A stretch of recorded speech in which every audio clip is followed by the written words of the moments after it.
친애하는 대한민국 국민 여러분, 주정환입니다. 오늘은 이용규 선교사님의 신앙 간증을 듣겠습니다. 나에게는 동현이라는 아들이 있다. 동현이는 어느 날 저녁 말썽꾸러기 이야기를 해달라며 5살 난 아이답지 않은 깍듯한 모습으로 내게 부탁을 했다. 동현이가 잠들기 전 내가 곧잘 들려주는 동화는 주인공이 로봇과 함께 세계를 여행하는 모험담이다. 나는 아이의 부탁을 들어주고 싶었으나 그날따라 바쁜 일이 있어서 동현 엄마에게 미루고 말았다. 그런데 동현이는 나와 아내에게 다가와 이렇게 말하는 것이었다. 솔직히 말썽꾸러기 이야기가 너무 듣고 싶지만 아빠가 피곤하시면 이야기 안 해주셔도 돼요. 엄마도 피곤하면 그냥 주무셔도 되고요. 이제 나는 참을 수 있어요. 동현이의 성장을 느끼는 순간 내 눈에는 눈물이 맺혔다. 동현이가 처음으로 누군가를 배려하기 시작했다는 것이 감격스러웠다. 아이가 성장해가는 모습에 내가 감동을 받는 것처럼 하나님께서도 나의 성장하는 모습을 보시며 비슷한 마음이 되시지 않았을까. 옆방에서 동현이가 혼자 놀고 있는 조용한 이 시간, 나는 하나님이 지금까지 어떻게 인도해 주셨는지 묵상하고자 한다. 내가 하나님의 말씀에 순종하는 기쁨을 더욱 알아갈 수 있었던 결정적인 계기는 그분의 말씀에 의지해서 가감히 광야의 길을 택하면서부터였다. 1996년 서울대와 동대학원 동양사학과를 졸업하고 결혼과 동시에 아내와 미국으로 유학을 가기까지 참으로 놀라운 하나님의 인도하심을 경험했다. 하나님께서는 신비한 방법으로 중국사와 중앙아시아사를 공부해 왔던 내게 중동서로 방향을 바꾸게 하셨다. 기도원에서 기도하는 중에 내가 학문의 길을 통해 하나님께 영광을 돌린다는 것과 하나님께서 나를 유학 보내실 것이라는 예언을 받게 되었다. 하지만 내가 갈 곳은 미국도 좋고 영국도 좋다는 당시로서는 다소 허무맹랑하게 들리는 말씀이었다. 사실 내가 전공하는 분야에서는 영국 유학이 별 의미가 없었기 때문에 나는 약간 심드렁했다. 그런데 내 유학을 반대하셨던 지도 교수님께서 1년 주 내가 유학을 가고 싶으면 중동사로 전공을 바꿔서 나가는 게 어떻겠냐고 권하셨다. 전공을 하기 위해서는 미국도 좋고 영국도 좋다는 말씀과 함께 나는 무언가 하나님이 힌트를 주신다는 생각을 가지고 기도 가운데 히브리서 11장 8절에 나오는 아브라함같이 갈 바를 알지 못하고 떠나는 것이 믿음이라는 답을 받았다. 전공을 바꾸어 지원하면서 나와 아내는 구체적인 진로를 하나님께 맡겨야 했고 그분의 신실하신 은혜로 하버드 대학으로부터 입학 허가를 받을 수 있었다. 또한 양가 부모님을 재정적으로 의지해야 하는 상황에서 우리는 필요가 있을 때마다 하나님께서 우리의 재정을 책임져 주실 길 기도할 수밖에 없었다. 하나님께서 주신 이런 확신에도 불구하고 전공을 바꾸어 박사과정을 공부하는 것은 결코 쉽지만은 않는 일이었다. 매일 잠에 쫓기면서 엄청난 양의 숙제와 공부를 하는 일은 마치 하루하루 가시밭길을 걷는 것과도 같았다. 저 자동차에 치여 병원에 눕게 되면 합법적으로 쉴 수 있을 텐데 유학생활 1년을 마칠 무렵에는 지나가는 자동차를 볼 때마다 자꾸 그런 생각이 들 정도였다. 오직 하나님께서 나를 이곳에 보내주셨다는 확신이 나를 지탱해 주는 버팀목이 되었다. 박사과정 2년차를 마칠 무렵 논문 자격시험을 준비하는 과정에서 하나님이 함께하심을 확인할 수 있었다. 박사과정을 밟을 때 정말 중요한 관문인 논문 자격시험에서 내가 치러야 할 첫 번째 과목은 독일어 번역이었다. 2페이지에 걸쳐 빽빽하게 나열된 독일어 문장을 2시간 안에 영어로 번역해야 했다. 기출예성 문제로 내 능력을 점검해 보니 2시간 안에는 어림도 없었다. 그 시간 안에 한 페이지 반밖에 번역할 수 없는 데다가 맞게 번역한 것인지도 자신이 없었다. 논문 자격시험에서 2번 이상 실패하는 것은 유학생활을 정리하고 한국으로 돌아가는 것을 의미했다. 그 생각을 하자 머리가 복잡해지면서 불안해지기 시작했다. 하나님, 이번 시험에서 떨어지면 다시 볼 수 있는 기회는 있겠지만 저에게는 다시 시험을 볼 만한 힘이 남아있지 않습니다. 제가 유학생활을 계속하는 것이 하나님의 뜻이라면 한 번만에 붙게 해주세요. 이번에 떨어지면 하나님의 인도하심이 없는 줄 알고 짐 싸서 한국으로 돌아가겠습니다. 기도를 통해 하나님께 공을 넘기고 나니 마음에 평안이 찾아왔다. 며칠 후 시험을 치르게 되었고 문제를 보자마자 너무도 놀란 나는 입을 다물 수가 없었다. 마르틴 루터가 종교개혁을 할 당시 로마서 1장을 놓고 강의한 내용을 번역하는 것이 시험 문제로 출제된 것이다. 로마서라고 하면 청년부 시절 성경 공부 교재도 만드는 경험이 있어서 어렵지 않게 할 수 있는 것이었다. 맨 마지막에 의인은 믿음으로 말미암아 살리라로 되어 있는 문장을 독일어로 번역하면서 하나님 살았습니다 라고 외쳤다. 2시간 안에 안역을 해낸 것이다. 시험을 다 치른 후 도대체 어떻게 시험 문제에 성경 내용이 출제될 수 있는지 궁금해해서 나중에 교수님께 여쭤보았다. 해마다 시험 문제를 출제하는 독일 현대사 전공 교수가 안식년을 맞아 학교를 비웠고 그 자리를 대신한 중세 독일사 전공 교수가 종교 교육에 관한 책을 보다가 마르틴 루터에 대한 문제를 냈다고 했다. 그 교수는 우연히 결정한 일이었을지 몰라도 짧은 시간 안에 내가 번역할 수 있는 유일한 문제가 출제된 것은 결코 우연이 아니었다. 나는 그분의 계획 안에 있다는 것을 다시 한번 확인할 수 있었다. 재정적인 어려움과 동현이의 양육 문제를 포함하여 유학생활 내내 많은 어려움을 겪었다. 하지만 어려움이 닥칠 때마다 나는 항상 하나님을 찾았고 그분은 신실하게 응답해 주셨다. 2004년 초 드디어 논문 마무리를 준비하게 되었다. 그런데 심사하시는 교수님 중에 한 분이 논문 주제는 좋지만 체제에 문제가 있다고 지적하시며 체제를 안전히 바꾸라고 하셨다. 졸업을 늦춰서라도 4, 6개월 동안 그 작업을 해야 할 것이라고 말씀하셨다. 그 말을 들은 나는 졸업 이후 몽골로 떠나기로 되어 있는 모든 일정에 대해 생각하게 되었다. 아내와 함께 참석했던 1997년에 코스타에서 나는 대학원을 졸업한 즉시 2년 동안 선교 사역을 하기로 헌신했다. 이후 나는 박사학위 논문 주제였던 유목제국의 중심지인 몽골에 관한 관심을 키워나갔고 하나님을 섬기기 위한 마음으로 박사과정을 막 시작한 아내와 몽골에 대한 마음을 나누었다. 영양학을 전공한 아내도 몽골 아이들의 영양 결핍이 심각하다는 것을 인식하게 있었던 터라 각자의 전공을 가지고 섬기기에 몽골만큼 좋은 장소는 없다고 보고 기도했다.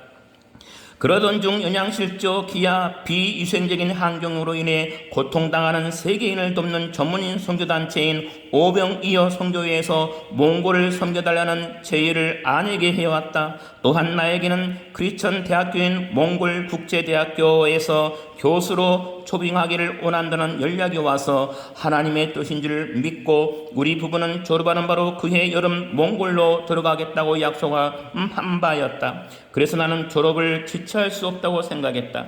나는 교수님을 찾아가서 한 달간의 시간을 달라고 요청했다. 그 안에 논문 수정을 마무리 지을 생각이었다. 왜냐하면 몽골에 가는 것이 하나님이 준비하신 길이라고는 확신했기 때문이다. 그 놀라운 일이 일어났다. 책상에 8시간 정도 앉아있던 것조차 힘들어했던 내가 12시간씩이나 앉아있으면서도 힘들어하기는커녕 논문을 술술 잘 써 내려간 것이다. 잘 때도 또 길을 걸을 때도 논문의 틀이 머릿속에서 짜 맞추어지는 것을 경험했다.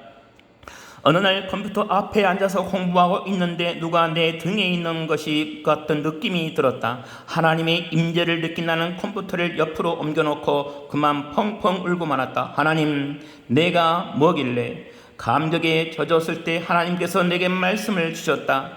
내가 내 학업의 현장에서 나의 임재를 경험하고 나를 인정하고 경배하는 것이 내가 내게 줄 영적 예배란다. 나는 이것이 바로 하나님께서 주시는 졸업 승낙 사인임을 알 수 있었다. 한 달 후 수정한 졸업 논문을 교수님께 보여드렸을 때 그분은 놀라움을 감추지 못했다. 약속한 기한대로 교수님이 원하는 것을 다 해냈기에 나의 논문은 통과되었고 졸업을 할 수 있었다. 2004년 6월 하버드 대학교 박사학위 수여식에서 유엔 사무총장을 비롯한 세계의 뛰어난 학자들이 단상으로 올라왔다. 졸업식장에 함께 서게 된 친구 한 명은 10년 만에 졸업한다는 기쁨을 가누지 못한 채 눈물을 흘렸다. 그러나 나는 솔직히 졸업 자체가 그렇게 기쁘지는 않았다. 졸업장 하나만을 위해 내가 안간힘을 쓰며 유학 생활을 했다면 이 자리에서 얼마나 허무했을까. 유학 생활을 통해 하나님을 깊게 체험하며 그분과 교제할 수 있었던 것이 정말 기뻐하며 즐거워할 일이라는 생각이 들었다. 졸업 후 미국 보스턴에서 했던 생활을 접고 또다시 떠날 결심을 했을 때 하나님께서 내게 말씀을 주셨다. 사도행전 25장 30절에서 38절, 사도행전 28장 30절에서 31절 말씀. 바울이 온 이태를 자기 셋집에 유하며 자기에게 오는 사람을 다 영접하고 담대히 하나님 나라를 전파하며 주 예수 그리스도께 가는 것을 가르치되 그 많은 사람이 없더라. 나에게 이 말씀과 같이 이태 동안 선교사로서 몽골의 영혼들을 섬기는 것에 대한 소망을 주셨다. 2004년 9월 나와 아내 동현 그리고 6개월 된 딸 서연이와 함께 중앙아시아의 대륙 유목민의 나라인 몽골로 향했다.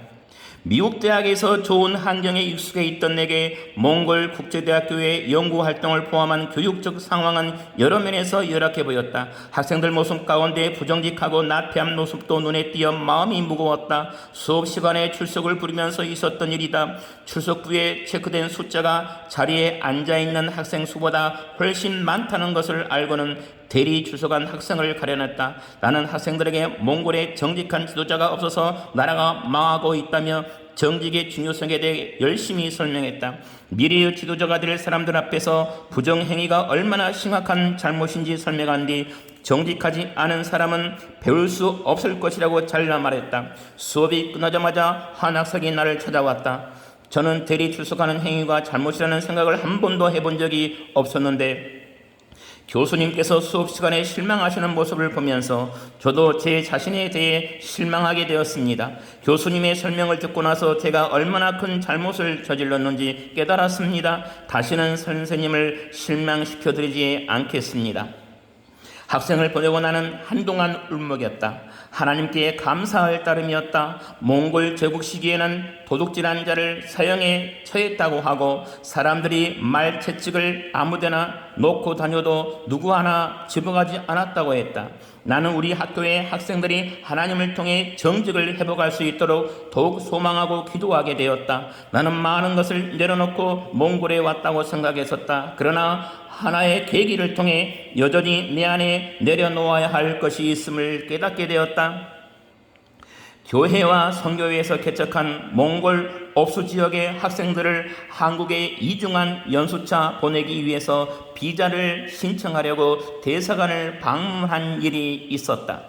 몽골 국제대학교에서 가르치고 있는 교수라고 소개를 했더니 나를 만난 고위 공무원이 대뜸 이렇게 말했다. 여기는 학교가 너무나 많죠. 학교라는 이름이 붙었다고 다 제대로 된 학교라고 볼 수도 없고 그리고 교수라고 해도 다 같은 교수도 아니고요. 다른 대학은 몰라도 우리 몽골 국제대학에는 훌륭한 교수들이 많이 있습니다. 가이스트나 그의 많은 명부 대학을 졸업하고도 자신에게 주어진 좋은 기회를 포기하고 이곳에 오신 분들도 많고요. 저도 갈 곳이 없어서 이곳에 온 것이 아닙니다. 나의 답변에 공무원이 다시 말했다. 잘생겼다가 공부 잘한다는 소리는 옆 사람이 해줄 때나 의미가 있지 자기가 하는 것은 의미가 없지 않나요? 그 자리에서 나는 아무 말 없이 돌아섰지만 집으로 돌아오는 내 가슴 속에는 무언가 서늘한 것이 스치고 지나갔다. 순간 마음이 너무 아렸다. 청년부 예배를 준비하려 교회에 가서 자리에 앉았을 때였다. 내 마음에 뭔가 걸리는 게 있지 않느냐? 하나님의 무릎에 나는 이렇게 대꾸했다. 하나님 다 아시잖아요. 사실 나는 하나님이 내 편이 되어 위로해 주시기를 내심 원했다. 그러나 하나님께서는 이렇게 말씀하셨다. 너를 보면서 예수님 앞에 드려진 향유 옥합을 본다. 그러나 그 옥합이 깨지려고 하지를 않는구나. 내가 예수 그리스도의 죽음의 본보기가 되어야 하는데 내가 깨어지지 않으니 본보기가 될 수 없구나. 그제야 나는 하나님이 원하시는 것을 알 수 있었다. 하나님, 제가 깨어지기를 원합니다.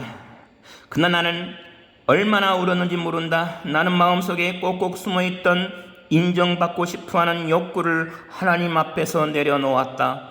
그제야 나는 세상이 줄 수 없는 하나님만 줄 수 있는 깊은 위로를 체험했다. 옥합이 깨어졌을 때 향기가 주위로 퍼져나갈 수 있듯이 내 자아가 깨어져 하나님께 드려질 때야 하나님의 나라가 이 땅 가운데서 세워질 수 있음을 깨닫게 된 것이다. 선교 편지를 홈페이지에 올리려고 마무리하는데 옆방에서 놀고 있던 아들 동현이가 내 곁으로 다가왔다. 아빠, 뭐라고 쓰고 있어? 하나님 사랑해요 라고 쓰고 있지. 아들이 씩 하고 웃었다. 어떻게 알았는지. 처음 몽골에 올 때는 그저 하나님의 인도하심에 순종하고 그분이 보내시는 곳에 서 있겠다는 마음으로 왔을 뿐이었다. 특별히 이 민족을 사랑하는 간절한 마음으로 온 것은 아니었다. 하지만 이제 조금씩 하나님께서 이 땅 백성에 대해 부은 마음을 내게 보여주시며 하나님이 자신의 백성들을 사랑하는 그 사랑을 내게도 조금씩 부어주시고 계신다. 그리고 나 또한 깨어진 자식을 향한 어미의 애통함과 같은 하나님의 상한 마음이 조금씩 이해되고 있다. 하나님은 이 시간에도 당신의 마음으로 울어줄 사람을 찾아주신다는 것을 깨닫게 되면서 나는 이 땅 거민의 상처와 깨어짐 가운데 그리고 하나님의 아파하시는 마음과 함께 울기를 원하게 되었다. 이곳에 있는 동안 이곳의 영혼들과 함께 울며 하나님의 위로와 사랑을 나누기를 원할 따름이다. 감사합니다. 주정한이었습니다.